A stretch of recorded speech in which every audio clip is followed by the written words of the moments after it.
So now we are interested in searching for mobile net API. So when you do the search as that, you have many search results, and right now we are just interested in the ImageNet because we are just trying to recognize the objects in the image.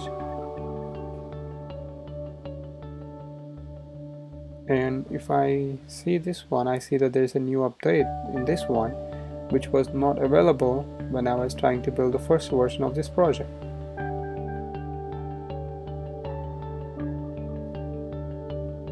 So you can go ahead and follow all these tutorials, and you can take your research to the next level and follow it. To save your time and make you less confused, I'll be using my source code that is already developed using the previous MobileNet version. So to do that, I just go to my source code in the page, and here as you see that I have the two script tags that are adding the TensorFlow.js and also the MobileNet algorithm. So I'll just copy those two tags and get back here and paste it. So now I have both TensorFlow.js basic library and also MobileNet algorithm in my code.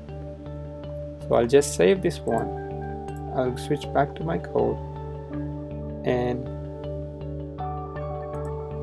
this is the code where all the image detection is happening. That means this is the place where your image is being sent to the TensorFlow.js server and wait for the response, and when it has the response, it will get back to your browser and it will add the results to your card. That means when you click on this button, this will go away and it will add the result right here. So we have done this code, jQuery code. I'll just paste the code that I just copied from my previous project, and I'll explain you why this code is working or how this code is working. So first, this is for hiding the button. So to do that, you just add the value btn hyphen, and this ID will automatically get added by the element that is calling this function. And this one is for the status. Status is nothing but loading. So you go back to your Bootstrap and search for loaders or spinners. So if you scroll down a little bit, you have the scroll animation, something like this. Just copy this one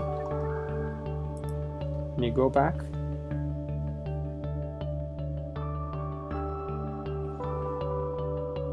Go back to your template where you are rendering this one, and in the same division where you're keeping your button, just adjust this one a little bit to the center, and you add the attribute called hidden.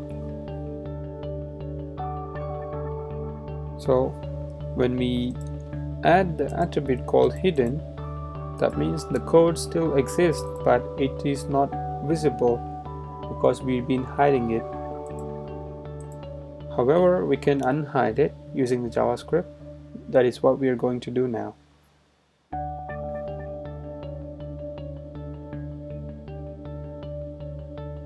So here, this is just for show the loading animation or spinner.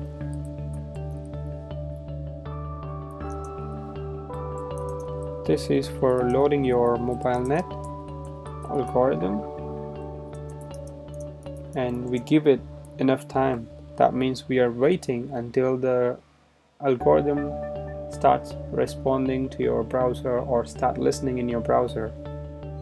So we give enough time